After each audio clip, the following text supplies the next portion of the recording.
HD ಕೋಟೆ ಒಳ ಮೀಸಲಾತಿಗೆ ಆಗ್ರಹಿಸಿ ಇದೇ ತಿಂಗಳು 12ನೇ ತಾರೀಕು ಫ್ರೀಡಂ ಪಾರ್ಕ್ ಬೆಂಗಳೂರಿನಲ್ಲಿ ಬೃಹತ್ ಪ್ರತಿಭಟನೆ ಹಮ್ಮಿಕೊಂಡಿದ್ದು ತಾಲೂಕಿನಿಂದ ಸಾವಿರಾರು ಜನರು ಭಾಗವಹಿಸಬೇಕೆಂದು ಡಾಕ್ಟರ್ ಬಾಬು ಜಗಜೀವನ್ ರಾಮ್ ವಿಚಾರ ವೇದಿಕೆ ಮಾಜಿ ಅಧ್ಯಕ್ಷ ಪಿ ನಾಗರಾಜು ಕರೆ ನೀಡಿದರು. ನಂತರ ಮಾತನಾಡಿದ ಅವರು, ಮಾದಿಗ ಸಮುದಾಯ ಸುಮಾರು 35 ವರ್ಷಗಳಿಂದ ನಿರಂತರವಾಗಿ ಹೋರಾಟ ಮಾಡಿಕೊಂಡು ಬರುತ್ತಿದೆ. ಸರ್ಕಾರ ನೂರಾರು ಕೋಟಿ ಖರ್ಚು ಮಾಡಿ ಆಯೋಗಗಳನ್ನು ರಚನೆ ಮಾಡಿದೆ. ಕಾಂಗ್ರೆಸ್ ಸರ್ಕಾರ ಪ್ರಣಾಳಿಕೆಯಲ್ಲೂ ಕೂಡ ಒಳ ಮೀಸಲಾತಿ ಜಾರಿ ಮಾಡುತ್ತೇವೆ ಎಂದು ಹೇಳಿ ಆಯೋಗ ರಚನೆ ಮಾಡಿ ಅದರಂತೆ 6.65 ಮೀಸಲಾತಿ ಹಂಚಿಕೆ ಮಾಡಿ ರಾಜ್ಯಪಾಲರ ಅಂಕಿತವೂ ಕೂಡ ಆಗಿದೆ. ಆದರೆ ಸರ್ಕಾರ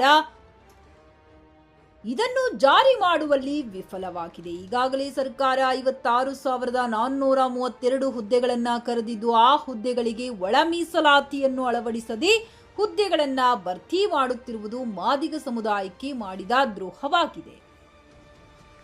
ಇದನ್ನು ವಿರೋಧಿಸಿ ಮಾದಿಗ ಸಮುದಾಯ ಬೆಂಗಳೂರಿನ ಫ್ರೀಡಂ ಪಾರ್ಕ್ನಲ್ಲಿ ಮಾರ್ಚ್ 12ರಂದು ಬೃಹತ್ ಪ್ರತಿಭಟನೆ ಹಮ್ಮಿಕೊಂಡಿದ್ದು, ಈ ಪ್ರತಿಭಟನೆಗೆ ತಾಲೂಕಿನಿಂದ ಸುಮಾರು 1,500ರಿಂದ 2,000 ಜನ ಪ್ರತಿಭಟನೆಗೆ ಭಾಗವಹಿಸುತ್ತಿದ್ದು, ಸಮುದಾಯದ ಮುಖಂಡರು, ಗ್ರಾಮದ ಯಜಮಾನರು, ಯುವಕರು ಈ ಪ್ರತಿಭಟನೆಗೆ ಭಾಗವಹಿಸಬೇಕು ಎಂದು ಯಶಸ್ವಿಗೊಳಿಸಬೇಕೆಂದು ಹೇಳಿದರು. DCC Parashivamurthy, UDA Nagaraj, Bettaswamy, Shivaiah, Venkatesh, Chaluvaraju, Shivaraj, D Nagaraj, Shivaraj, Shivaji, Prakash, KT Harish, C Kalappaji, Mahesh, Devanath, Mahendra, Mahadeva, Somu, Ramaiah, Chennappa ಸೇರಿದಂತೆ ಹಲವು ಮುಖಂಡರು, ಯುವಕರು ಹಾಜರಿದ್ದರು. ವರದಿ ಎಡತೋರೆ ಮಹೇಶ್, ಟಿವಿ11 ಕನ್ನಡ, ಎಚ್ಡಿ ಕೋಟೆ.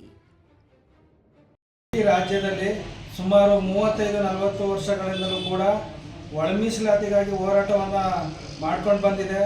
ಈಗಾಗಲೇ ರಾಜ್ಯ ಸರ್ಕಾರ 10 ವರ್ಷಗಳಿಂದಲೂ ಕೂಡ ಆಯೋಗವನ್ನು ನೇಮಕ ಮಾಡಿ ಸದಾಶಿವ ಆಯೋಗ ಆಯಿತು. ತದನಂತರದಲ್ಲಿ ನಮ್ಮ ಕಾಂತರಾಜು ವರದಿ ಆಯಿತು, ಮತ್ತು ನಮ್ಮ ನಾಗಮೋಹನ್ ದಾಸ್ ಅವರ ವರದಿನ ಕೂಡ ಮಾಡಿ ಸುಮಾರು 50-60 ಸಾವಿರ ಕೋಟಿಗಳನ್ನ ಖರ್ಚು ಮಾಡಿದೆ ಸರ್ಕಾರ. ಪ್ರಣಾಳಿಕೆಯಲ್ಲೂ ಕೂಡ ಕಾಂಗ್ರೆಸ್ ಸರ್ಕಾರ ನಾನು ಸದಾಶಿವ ಒಳ ಮೀಸಲಾತಿಯನ್ನು ಜಾರಿ ಮಾಡ್ತೀನಿ ಅಂತೇಳಿ ಮಾತು ಕೊಟ್ಟಿತ್ತು. ತದನಂತರದಲ್ಲಿ ವರದಿಯನ್ನು ತರಿಸ್ಕೊಂಡು ಇಡೀ ರಾಜ್ಯದಲ್ಲಿ 2 ಸದನದಲ್ಲೂ ಕೂಡ ವಿಲ್ನ ಪಾಸ್ ಮಾಡಿ ರಾಜ್ಯಪಾಲರು ಕೂಡ ಒಳ ಮೀಸಲಾತಿಗೆ ಅಂಕಿತವನ್ನು ಹಾಕಿದ್ದಾರೆ. ಸರ್ಕಾರ ಕೂಡ ಅದನ್ನು ಎಲ್ಲ ಬಲಗೈ ಸಮಾಜಕ್ಕೆ 6, ಎಡಗೈ ಸಮಾಜಕ್ಕೆ 6 ಮತ್ತು ಕೊರ್ಮ, ಕೊರ್ಚ ಇತರೆ ಜಾತಿಗಳಿಗೂ ಕೂಡ 5% ನೀಡಿ ಅದನ್ನು ಅಂಕಿತ ಹಾಕಿದ್ರು ಕೂಡ ಈ ರಾಜ್ಯ ಸರ್ಕಾರ ಇದನ್ನು ಅನೌನ್ಸ್ ಮಾಡೋದ್ರಲ್ಲಿ ಹಿಂದೇಟ್ ಆಗ್ತಾ ಇದೆ. ಕಾರಣ ಇಷ್ಟೇ, ಒಳ ಮೀಸಲಾತಿ ಏನು 6% ಎ ಗ್ರೂಪ್ ಆಗಿದೆ. ಇದರ ವಿರುದ್ಧವಾಗಿ ಕೆಲವರ ಕುತಂತ್ರದಿಂದ ರಾಜ್ಯ ಸರ್ಕಾರ ಇದನ್ನು ಪರಿಗಣನೆಗೆ ಮಾಡ್ತಾ ಇಲ್ಲ. ಇದರ ವಿರುದ್ಧವಾಗಿ ನಾವು ದಿನಾಂಕ 12/3/2026 ಗುರುವಾರ ಇಡೀ ರಾಜ್ಯಾದ್ಯಂತ ಮಾದಿಗ ಸಮಾಜವು ಉಗ್ರ ಹೋರಾಟವನ್ನು ಇಟ್ಕೊಂಡಿದ್ದೇವೆ.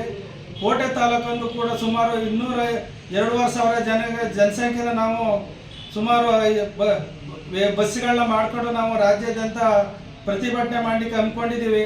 ಆದ್ದರಿಂದ ಕೂಡಲೇ ಈ ಮಾದಿಗ ಸಮಾಜಕ್ಕೆ ಅನ್ಯಾಯ ಆಗಿರೋದನ್ನ ರಾಜ್ಯ ಸರ್ಕಾರ ಅದನ್ನು ಏನು ಸಚಿವ ಸಂಪುಟದಲ್ಲಿ ಈ ಆರ್ಥಿಕವಾಗಿ, ರಾಜಕೀಯವಾಗಿ ಮತ್ತು ಶೈಕ್ಷಣಿಕವಾಗಿ ಹಿಂದುಳಿದಿರ್ತಕ್ಕಂಥ ನಮ್ಮ ಮಾದಿಗ ಸಮಾಜಕ್ಕೆ ಒಳ ಮೀಸಲಾತಿಯನ್ನು ಜಾರಿ ಮಾಡಲೇಬೇಕು ಅಂತೇಳಿ ಒತ್ತಾಯ ಮಾಡ್ತಾ, ಹಾಗೇನೆ ನಾವು ಸರಗೂರು ಮತ್ತು ಕೋಟೆ ತಾಲೂಕಿನಿಂದ ಹೆಚ್ಚಿನ ಜನಸಂಖ್ಯೆ ಅವತ್ತಿನ ದಿನ ಸುಮಾರು 2,500 ಜನಸಂಖ್ಯೆ ನಾವು ಹೋಗ್ತಾ ಇದ್ದೀವಿ.